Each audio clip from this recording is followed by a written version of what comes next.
Welcome, Penn Staters, to the Football Letter Podcast. This week, we are joined by Penn State football letterman and Big Ten champion Garrett Sickels. Garrett wore number 90 for the Nittany Lions. In his junior year of 2016, he was named the most valuable defensive player for the team. He was also named second team All Big Ten that season. That was obviously a big year for Penn State, winning the Big Ten, going out to the Rose Bowl. After that, Garrett went to the NFL, playing 3 seasons for 4 teams. He's currently in Nashville. We're going to catch up with him, talk to him about his time at Penn State in the NFL, what he's up to now in Nashville. We're going to get into some fun stories. And this is going to be a really fun conversation, catching up with one of the premier defenders for the Penn State team that won the Big Ten championship in 2016. Garrett Sickels, we're so glad you're joining us. How are you doing today, sir? Doing great. Thank you so much for having me. Really appreciate it. Looking at your career at Penn State, going from 2014, 15, and 16, you increased in production significantly each year, tackles, sacks, really becoming one of the leaders for that team in 2016. In what ways were you able to develop both as a player and as a person during your time at Penn State? I think it goes hand in hand with a couple of things. Our strength program at Penn State was, top tier. I think, maturity-wise, physically you grow, and mentally you grow even faster. Everyone talks about your freshman year, you hit the wall and you think you can't get over it. You're struggling a little bit. You feel like you've never played football before because you're going against 5th-year seniors, 4th-year seniors. I remember my redshirt year, I was going up against John Urschel and Donovan Smith every day. So you just kind of have to approach it with, if I'm making them better, I'm definitely getting better as well. So I think that 14 year, I was always kind of a twitchy pass rush guy, can always play on the edge. And then 15, got a little bit more balance, started putting more weight on playing the run. And that last year, just kind of put it all together. I think I was at my strongest pound for pound weight and most powerful. So I was really able to stop the run and open up our team for some opportunities. And pass rush, it all came together. And it helps with coaches like Sean Spencer, Brent Pry, just always having that same mentality approaching practice of know where you're supposed to be, play 100 miles an hour. And that's all I needed to hear. Just play hard, play to the echo of the whistle, and know your assignment, and plays will follow. Yeah, Coach Chaos, Brent Pry, those were guys who did great things for Penn State. Penn State was lucky to have Brent Pry for as long as they did. Same thing with Sean Spencer. Yep. It's funny you mentioned the strength conditioning program, Garrett. So we're talking here with Garrett late July. I was just downtown yesterday and ran into Dwight Galt, who actually retired a year ago. Legend. I mean, Dwight Galt is a legend in the strength and conditioning world, had been with James Franklin for a long time. And so it was just funny seeing Dwight Galt just kind of walking around and enjoying retirement. It looks like, glad to see him spending some time in Penn State. So 2016, we've talked with a lot of guys on that team, 2-2, everything turns around. You win 9 straight, go out to Indianapolis, beat Wisconsin in an all-time classic, playing one of the most epic Rose Bowls ever. That 2016 game against Ohio State, beating number 2 Ohio State, fans storming the field. Like, we talk with fans and alumni who, they talk about that like it was yesterday. It was one of those games that fans will remember for a long, long time. You were on the field for that. You were creating chaos in the second half, since we mentioned Sean Spencer's name. What about that environment, playing at Beaver Stadium, knocking off the second-ranked team in the country? What about that night stays with you in terms of memories? Well, that whole week, as everyone knows, there's a lot of emotion going around, and it's funny, it goes hand in hand with perspective. At the time you're 22, all the older guys, we always left early on the bye week. I left early, got in trouble. At the time I was infuriated, but looking back, that was the standard that Franklin had. And we are all good, and I appreciate that perspective now that I've gotten older. Having said that, that whole year was a roller coaster ride. And, for the fans, alumni, I know it was for them too, but for that 2012 freshman class and my class the year after, we were true seniors and redshirt seniors, or redshirt juniors at the time. And we just knew going into that year when we were 2-2, we came too far to be denied and a seat at the table at the end of the season. And that whole year was just special. And to have that win, and especially for me, like just talking about it, I'm still getting goosebumps. I mean, I remember watching Tom Bahali in 2005. That whole year, I was able to live those moments of me watching Penn State growing up. I remember Penn State playing in the Rose Bowl against USC, and it was just cool how everything that the Penn State community went through, all the older players, everything we went through, committing to the school, committing to each other about leaving the university in a better place than when we came in. I mean, that's still probably the best night of my athletic memories. I think it even beats the Big Ten championship. I may upset some people, but when we beat Ohio State that night, we just felt like there was no one else that could beat us. We would have to beat ourselves. Yeah, and we've talked with your teammates from that team that said that Rose Bowl against USC, I mean, most years that would have been the national championship game based on how Penn State was playing, USC was playing. Mm-hmm. You alluded to something I'd like to follow up on. And so going out to Indianapolis, and that was, the week after the game against Michigan State to close out the regular season. I remember being at the team hotel in Indianapolis. There were so many fans, so many alumni. I mean, obviously winning that game, coming back to the hotel, I can't even only imagine what the following month was like before you go out to the Rose Bowl. In addition to the football team, you mentioned the Penn State community. How much did it mean to you to be able to have that, to contribute at such a high level for something that meant something so much, not just for the football program, but also for the overall Penn State community, like you said? It goes hand in hand with why guys like Adam Brenneman, Christian Hackenberg, Brian Gaia, Evan Schwan, Malik Golden, Austin Johnson, why everyone stayed committed to Penn State. It was very easy for those guys that were freshmen at the time. They could have gone anywhere else to play and not sit out a year. And, we were still seniors in high school, but we wanted to be a part of something bigger than just football and just ourselves. And, that theme just, we weren't talking about sanctions. There was no excuses. And that last year, just to be a part of something I can't even put words on it, but just winning those games and winning it the way we did it with the guys we had at those leadership positions, and just seeing the joy and just, you felt this lift, of air. And everyone was finally just like, we did it. We're back. No more sanction talk. And we did it with the right guys in the room. You mentioned sort of going out and earning it. I remember right after the Big Ten title in Indianapolis, Mike Gesicki went up to James Franklin and said, we earned that. There was a real sense of, like grit and everything that team went through. And by the way, Mike Gesicki, New Jersey guy, Garrett Sickels from Red Bank, New Jersey. Penn State has pretty much dominated New Jersey in recruiting ever since anyone can remember. Oh, yeah. Talking specifically about kind of like the life lessons that you learned at Penn State that you carry with you. I mean, you're still a young guy. We've talked with guys who graduated from Penn State 30, 40 years ago, and they're talking to us like they were just in the meeting room last week. How have you seen some of those lessons kind of influencing you already early in your career post football? So it's pretty neat because, when you're getting recruited, right, you go to all these different schools, you get to meet players on different teams, and you see the cultures being different. I remember the first trip I ever took to Penn State was summer of 2010 or 2011. And the first player I met was Brad Bars. In the hallway, he's with Coach Vanderlinden, and met a bunch of other players, but we were the same way. It was about grit, doing things the right way, doing the little things the perfect way, and being on time and going to class, graduating, and everything in between. Success with honor. And when you get to be a part of the team, you realize everyone could come from a different background, but everyone shares those same fundamental aspects. We all believe in those same core values.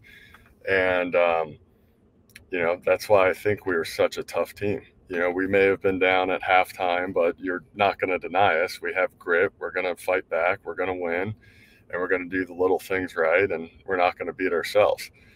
And now I look in life, I went undrafted, found a way to make the team, played hard, no matter how much adversity life throws you, just keep going. There's always a way. You're being challenged for a reason. And now every day I'm working with Brad Bars, Mike Hull, Mike Farrell, and Tom Pancoast. So it's just funny how, life happens. I mean, that's like 4 or 5 Penn Staters that you just mentioned, right? They're all working together there in the same company in Nashville? Yeah. Yes. Creative development partners and creative investments. It was founded by Brad Bars and Mike Hull in 2020. So it's pretty great. Well, that's a perfect segue, Garrett, because I was going to see, I was going to ask if you wouldn't mind catching up alumni and fans with what you are doing in Nashville and maybe kind of sharing a few details on how it is such a Penn State founded company. For sure. So another thing, I met my wife at Penn State. So that was the greatest, decision of my life, going to Penn State. We've been married for over a year. She was from San Diego, and I was obviously playing for the LA Rams for a few years when I got done. And then I had 2 back surgeries, and that's what ended my career. So afterwards, we moved down to San Diego, and she was working commercial real estate. She's a commercial real estate broker. And I got into real estate development. So I was running job sites, construction, had experience growing up. My uncle was a contractor, and a lot of my dad's friends were contractors, and my brother-in-law was in, concrete business. So learned a lot growing up, and just remember, I was like, this is what I want to do with my life now that this chapter's over. And about over a year ago, Brad Bars called me. And I knew they were doing some real estate development here and ground up projects. And he called me and said, hey, I want you to, what's it going to take for you and Maddie to move to Nashville? I was like, well, what's going on? He goes, I want you to run the construction side of our company. So we've grown. We have about, we moved a year ago, but we have about 40 active construction projects right now. We do everything from acquisition deals to, off-market land deals. We'll do limited partnerships, general partnerships with, big real estate deals. We're doing some towers down here, and we're involved with the Ritz-Carlton. So we're very busy, but we'd like to surround ourselves with Penn State lettermen that we played with, doing things the right way, and everyone we're a pro about our business. So.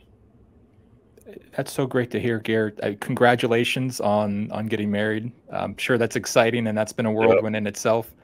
Nashville is a great place to live, great place to visit, just, based on alumni who we've talked to. We've got a very active alumni chapter in Middle Tennessee there close by, so we might have to hook you up with some contact info or get you to a watch party. Hey, just a couple of quick hit questions for you. In 3 to 5 years, or I'll ask you to fill in the blank here. In 3 to 5 years, Garrett Sickels will be doing blank. In 3 to 5 years, Garrett Sickels will be an awesome father, hopefully. No, I'm not trying to pressure my wife or anything, but we don't have kids yet. We have 2 dogs. We love our life, but hopefully I'll be a new dad. And hopefully our company will be, thriving, and every year we've grown, and hopefully we're still in Nashville and still running projects and growing as a company. So loving your life in Nashville, how often do you get a chance to come back to Penn State to get to a game? And just wondering, when you do get back, what's at the top of your to-do list? So the times we have been back, we didn't go back last year. We've been on the wedding circuit the last 2 years. We're at that age. But the times I do go back, I think the first thing I have to do always is go to Lash. If everyone's there, I have to say hi to all the coaches, and say hi to Chuck Losey, and Dwight Galt's not there anymore, but you always got to check in, see those guys. Todd Kolka, I have to call Kirk Deal and see all my people. But then it's hitting Champs or for Manny's before we go to the game or something. Yeah, those are some big time spots. And Garrett, you just mentioned some legends with Kirk Deal, with Todd Kulka. We just talked with Brandon Bell, and he mentioned Todd's name. If you're listening to the podcast and you hear the name Chuck Loshi and you're not sure who that is, he's the guy with the biggest badass mustache in college football. He succeeded Dwight Galt with the team strength and conditioning program, already doing great things there. But just to follow up real quick, Garrett, so you talk about getting back to Lash, and I know James Franklin has talked about wanting lettermen to stay connected to the program. That's not, I mean, just based on the folks that I've talked to, that's something that you don't automatically find at other programs where you're back in town as a letterman, you know that you're going to be welcomed there by the program.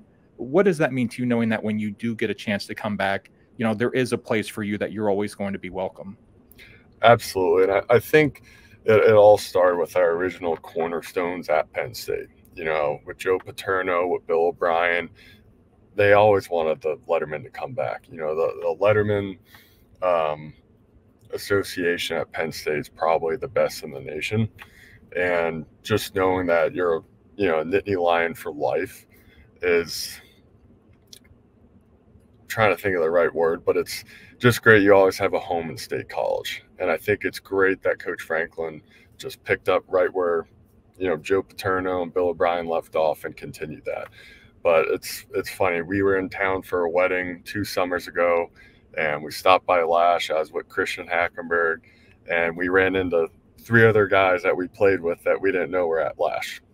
So you're always going to run into guys that you played with, but it's also great because you get to talk to the players that are there now and seeing what their experience is like and seeing if it holds up. And it was the same experience that we had, and it's pretty much the same experience we had. That's great to hear, Garrett. And that's a perfect lead-in for the question that we'll end on a fun one here. You talked about, the current guys on the team. I'm sure that you've known, top 10 most preseason rankings, if not top 5, picked to contend for the Big Ten title, which obviously means a spot in the college football playoff. Yep. If you were to address that team, sometime in fall camp or even before the season kickoff against West Virginia, from your perspective as a Big Ten champion, maybe what would be your message, not necessarily for the whole season, but just week 1, kind of going into the season where expectations are so high. And as much as you want to become insulated, I have to imagine that it's almost impossible to just be completely numb to what's happening outside the football program in terms of expectations. I think it's a lot harder now than even when I was there. The NIL, it's a new phase of college football. We didn't have it around, so I can't really speak to the experience that the players currently have, but there is a lot more outside noise than when I was in that position as a player.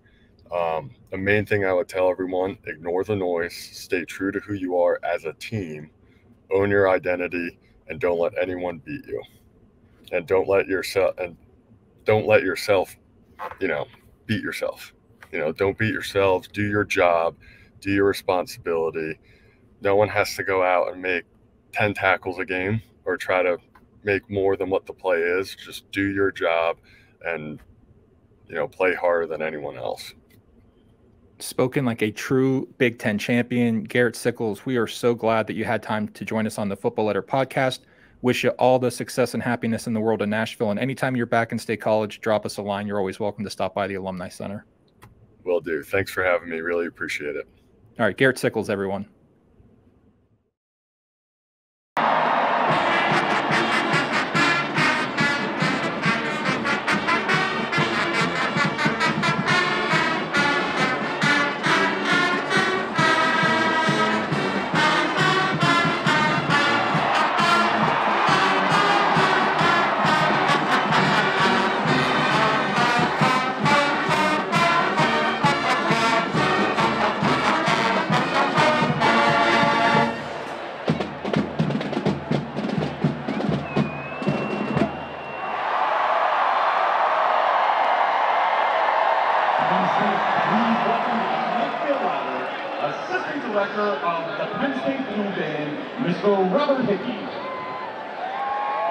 Please rise if you are able, and we invite all students, alumni, and fans to join the Alumni Blue Band and sing the Penn State alma mater.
Welcome, Penn Staters, to this week's episode of the Football Letter Podcast. This week, we are speaking with letterman Jeff Hartings. Jeff lives out the success with honor mantra in a big-time way, and we're going to talk with him about a lot of those things on this week. Jeff, of course, was a offensive lineman on the iconic 1994 Penn State team, widely recognized as one of the best offenses in the history of college football, not just at Penn State, but for all programs. 1995 Penn State grad, Jeff twice earned academic All-Big Ten honors as a Nittany Lion, spent 11 seasons in the NFL, was a first-round draft pick by the Detroit Lions, Super Bowl champion with the Pittsburgh Steelers, and nowadays Jeff is coaching high school football in Northwest Ohio, very much living a servant's life, spends time molding the next generation of men on the football field, and he also spends time with our alumni in the Central Ohio chapter in Columbus. Big week ahead with the Nittany Lions taking on the Buckeyes. No one better to talk with about that than Jeff Hartings. Jeff, thanks so much for your time this week. We're really looking forward to the conversation today on the podcast. I am too. It's my pleasure. So, Jeff, let's start now with what you're doing in Northwest Ohio, specifically with our Central Ohio chapter. Our chapter president, Cindy Dell, connected us.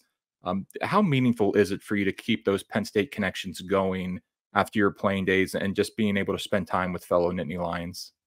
Oh, very, very meaningful. I don't get to see them very often at all, to be honest with you. Very busy during the fall with high school football myself and substitute teaching. And so it seems like the Ohio State Penn State game comes and goes with me being very focused on high school football playoffs, fortunately, the last couple of years. And so, Cindy does a great job, and I actually worked with her in Pittsburgh. So, I'm looking forward to spending more time with them in the future. Pretty much my time with lettermen is spent kind of away from the gatherings that they have and just seeing them in the community. But it's meaningful because I came from a small town, and so community is very important to me. The Penn State community is important, has been important, and was very important when I was there. Yeah, that's a perfect intro to kind of, and we're going to talk more about what you're doing now in Ohio, but let's talk about how your path to being a Penn State Nittany Lion growing up in Ohio. How did Penn State become the school for you, and how big of a role did community play in that decision? Well, Penn State became a possibility for me, I guess you could say, because of Bobby Hoying. Ironically, Bobby Hoying, was a great quarterback at Ohio State University. Him and I were best friends in high school and played high school football together, obviously. He was getting recruited really well before I was. I mean, he was a great sophomore, junior quarterback and, got invited to football camps. That's kind of how recruiting went about back then. And I tagged along to a Penn State football camp. I definitely had interest in playing at the next level. I don't really remember how the whole thing went about, but I know myself and a couple other guys on my team went to a Penn State football camp. And I think, without realizing it, I fell in love with the campus, very excited and kind of in awe of Joe Paterno. I mean, I watched that 1986 national title game. So that was the time, obviously, I was in early high school, maybe even in middle school, and for a team like them. And then, a little side story is that I read the book about John Cappelletti and how he won the Heisman Trophy and dedicated that to his son. I kind of forget what that book was called, but I can remember reading that book and just kind of it shared a side of Joe Paterno that I really felt like I would want to play for a coach like that. And so it all became kind of, surreal. And I'm sure there was some divine intervention. I look back on it now, and God had a plan for my life that I definitely wasn't seeking. I was seeking my own plan. But God put things together in order for me to go to those camps, get recruited, get a scholarship offer.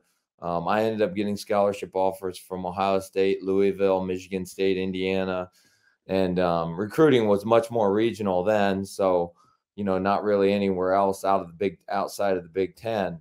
But with Penn State joining the Big Ten, made for a pretty easy decision, really, besides the fact that I was going to be 7 hours from home. But to be honest with you, I was so focused on making it to the NFL and having a chance to play in a national title game, that I felt like Penn State was one of the best places to go to do that. Yeah, absolutely, Jeff. It's interesting that, you said quite a few things about Penn State off the field that made you want to attend the school. Something for Joey, the book that covered it. John Capoletti's that season, and wonderful read for any Penn State, or really for anyone. We actually have a colleague, Ryan Jones, the editor of the Penn Stater magazine. Very similar story to yours. He said he read the book growing up, and really had an impact on him.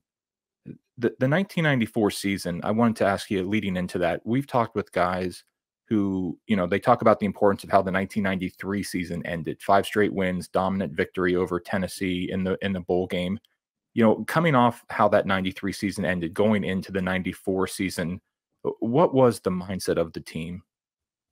Oh, national championship. I mean, I think that we knew that we were pretty good, like you said, coming out of that Tennessee game, and really that season, having had a lot of blowout victories for a young team, and then Ohio State beat us pretty badly, but then we had Michigan beat, and we kind of blew that game, and so that could have been for the Big Ten championship, potentially chance to go to the Rose Bowl that year. We knew we lost out on an opportunity, and we had a lot of guys on that team very focused. Kajana Carter, I think, was probably one of the leaders, and of course Kerry Collins and Kyle Brady. I mean, I could go on and on. We all know all those names. I think that we realized that we could have an opportunity to go undefeated, and then going down to Tennessee. I think really a couple things that I remember about that. Number one is Tennessee was kind of down there for a vacation, is what we kind of heard. Maybe they made up those stories, I don't know.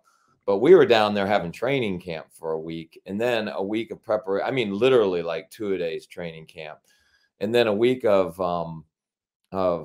preparation for the game. And I think we got back down 10-zip early, and I think they kind of felt like, they were going to roll us, and we ended up rolling them in the last 3 quarters of that game. And that definitely gave us a lot of confidence going into the 1994 season. That 1994 offense, I think one of the things that sets it apart is there wasn't a no huddle. You guys huddled up, taking snaps under center, not, typical of what fans see nowadays in college football. Wanted to ask you a couple of questions about that. One, what was the camaraderie like, especially along the offensive line? You talk about chemistry, kind of continuity, camaraderie. How did you guys develop that along the line, and how important was that to the success of that team? Well, 3 of us roomed together, so obviously, you enjoy each other's company. You like watching football. You do other things on campus, whatever it is. And then Bucky Greeley was a great leader for that group for us. I was quiet. A couple other guys were kind of, Goon. So Goon was Goon, and Bucky was kind of like the elder statesman that kept us all in focused. And I don't know that we needed to be focused, but he was just a great leader. And in particular, every Friday we'd go to the VFW. I mean, I remember those days. And you're spending a lot of time in the offensive line room. We're obviously good players. We're smart players. We have smart coaches, so we're not making a lot of mistakes. And talent does go a long ways. I'm a football coach now, so talent goes a long ways. Understanding the game goes a long ways. Good coaching, and all of those things came together that year. That made for, I definitely think one of the best offensive lines in Penn State history, having given up 3 sacks and all of the other records that we had put on the record book that year. And the game has changed. So obviously, in some ways it's easier to score, and they, play faster. But, even that being said, we're still probably considered a really good offense in the history of the game of football. In the college ranks anyways. Oh yeah, Jeff, from our perspective, it's the best offense in the history of college football. Like, we're biased. We're a little biased. Yeah. Well, I remember going to every home game that season, and you talk about being in awe of Joe Paterno. I was in awe of you guys. I mean, the stories that we had, in the stands. You know, the offense would get the ball back with 2 minutes left before halftime, and we would think they're coming our way. They still got a chance to score another touchdown. Like, we knew, you know, it was a very good possibility with this. As soon as you guys got the ball, it was like, all right, they're coming our way. You mentioned Joe Paterno. What impact did he have, you know, on your playing days at Penn State, perhaps on your life, and kind of what were the main takeaways that you had from just being around him? I think I appreciate it more and more as a coach, for sure. Now, you know, understanding what he went through, what he goes, I guess, obviously what he went through, what he was going through, year in and year out, the amount of things that you have to take care of, the focus that he had, the energy that he had, and the culture that he built. And that's probably what I realized more than anything now, is that when I went there, you know, he was in his, I don't know, maybe like 30th year of coaching. Probably more than that. I think he started in, you know, the late 50s and 60s, and, you know, me being there in the 90s, obviously, you know, he had 30 plus years of coaching and 25 plus years of head football coaching. He created a culture where everybody understood what was acceptable and what wasn't acceptable. I guess you could say what the standards of excellence are. You know, even this year in my football coaching, I talked about, you know, I'm not going to have a rule book for players. The way that they learn what's acceptable and what's not acceptable is through the culture that you create. And when things are, you know, when guys do things that are out of line, you know, they were in the quote unquote doghouse, and Coach Paterno, all of a sudden, a guy wouldn't be starting that week or wouldn't even be playing that week, or he would lose his starting job for the entire season. You know, that communicated a lot to players about the amount of focus. You know, to be honest with you, I had my moment in his office, having done something outside of football on campus that was unacceptable, and waiting in his lobby, if you will, for him to call me into the office. And he called me in his office, and, you know, I was, you know, pissing my pants, to be honest with you. I guess you could put it that way, kind of thinking, oh my God, I screwed this up. Did it, you know, what's going to happen? It literally, almost verbatim, he said, Hartings, you got a lot of ability. You got a chance to go to the next level if you don't screw it up. Get out of here. And that's it. And it was like, you know, that like less than a minute in his office. And, you know, obviously he was probably pretty busy, but less than a minute in his office, it really made me realize that he gave me confidence that I do have the ability to go to the next level if I don't mess it up. And definitely inspired me and made me focused. And then, you know, we all know, you've probably heard a lot of the things that he said on a daily basis that have helped me in my life, for sure. Well, yeah, let's stick with this topic for a second, Jeff. And thanks for sharing that story. That's you know, it's sort of typical of Joe, where, you know, he can say a little bit goes a long way coming from him. You know, the life lessons that you've learned at Penn State, you know, now coaching high school football, being successful. I mean, from what I understand, you know, just, you know, being a big family guy, having spent time in ministry and guiding people in their faith, and faith is obviously very important to you. What are the life lessons that you took from Penn State that you find are still, you know, kind of influencing your day-to-day life now? First of all, hard work. I mean, we worked extremely hard. So being able to, you know, having went through the hard work that we went through pretty much on a year-round basis, you know, it carries over. You know, like when you feel tired, you get up in the morning and you go to work. And, you know, the difference between being hurt and injured kind of is connected to that. You know, I think the guys that didn't understand the difference between being hurt and injured, meaning like, you know, injured, like you really can't, you know, you can't play. And I was injured, you know, you can't walk. You know, you're in pretty extreme pain. Hurt, meaning that you're in pain, but you take a couple Tylenol, you find a way to get around it, and you go to work. And you know, that America is missing, you know, I think a lot of those things. Dependability. It's kind of connected to what I just said, or maybe a segue really to go right into the dependability has become what I realized in my 7th year of coaching. You really appreciate those guys that are dependable, those coaches that are dependable, they're hardworking, and then respect. You know, I obviously his mantra was with respect, with honor, success with honor, and I think a lot of that had to do with respect for others, respect for yourself. You know, and my daughter even asked this morning, you know, what does responsibility mean? And, you know, I was just telling her, doing the right thing, taking care of the things that you're supposed to take care of, not living life the way you feel, but living life based on, you know, what the right things to do are. And I think, you know, that's what I'm trying to instill in the players that I'm coaching. That's definitely what I've tried to instill in my family, my children. And, you know, I'm really proud of my children. They're doing great. They're, you know, they're getting jobs, they're getting promotions because of doing the right thing, being dependable. You know, I think for them, having 3 or 4 weeks of vacation, sure, they would like it. But it's not something that they expect. They don't expect to be given anything without working hard for it. And, you know, Paterno's and my parents, definitely my upbringing was a great foundation for that. And then playing for Coach Paterno, and just honestly playing football in general, helped just instill those values even more. You're listening to the Football Letter podcast. We are really enjoying a great conversation with letterman Jeff Hartings. Jeff, wondering if you can maybe just take another moment here and just kind of catch alumni up on what you're doing now. We've referenced that you're coaching high school football in Ohio. Maybe just if you want to share us the details, and we understand you've made the playoffs a few years now, and just maybe let folks know how you're having an impact nowadays. Well, yeah, I started football coaching in Pittsburgh as an assistant, and then started getting the feeling that I'd want to be a head coach, and mainly to have an impact on young men, help them to become men, or maybe you could say boys, help boys to become men.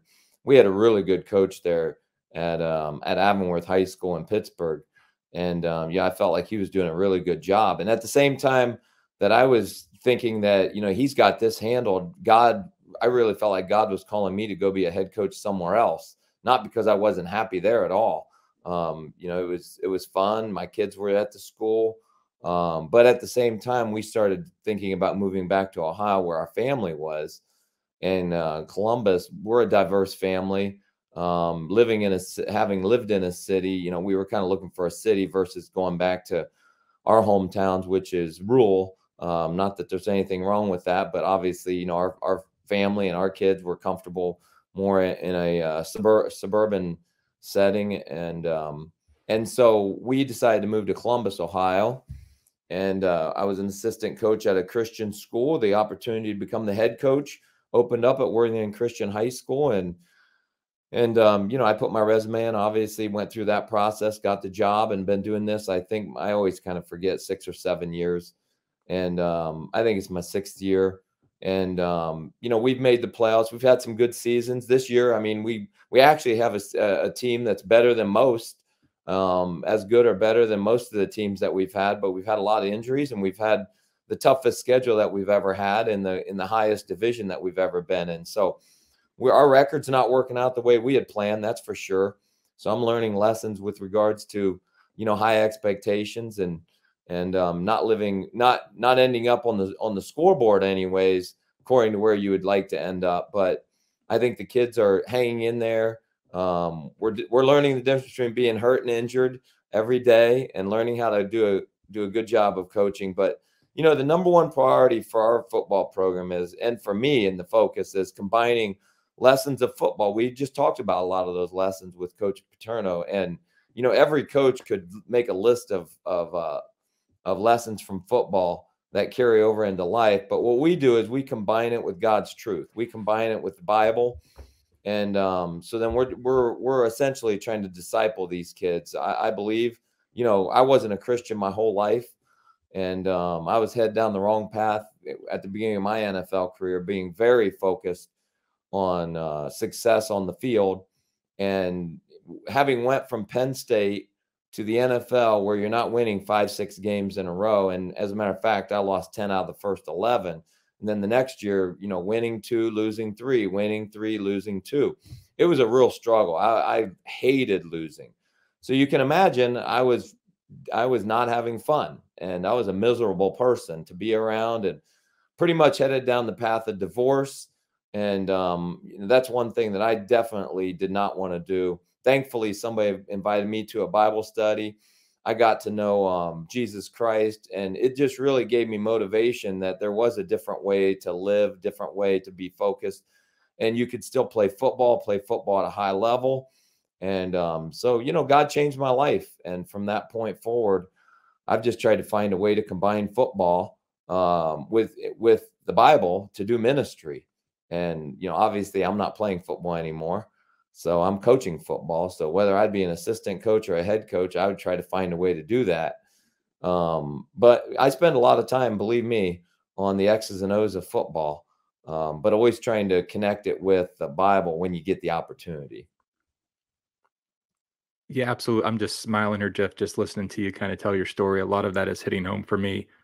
Yeah, as you know, like a lot of the biggest lessons you learn in football sometimes happen off the field or away from the scoreboard. Just really want to thank you for your time and perspective this week. Do have a couple more questions for you as we wrap up here. We didn't want to just completely, you know, overlook your NFL career. Very impressive, 11 seasons in the NFL, first round draft pick, Super Bowl champion. You know, how did that time in the NFL maybe, or let me ask you this way: how did your time at Penn State trends help you prepare for life in the NFL?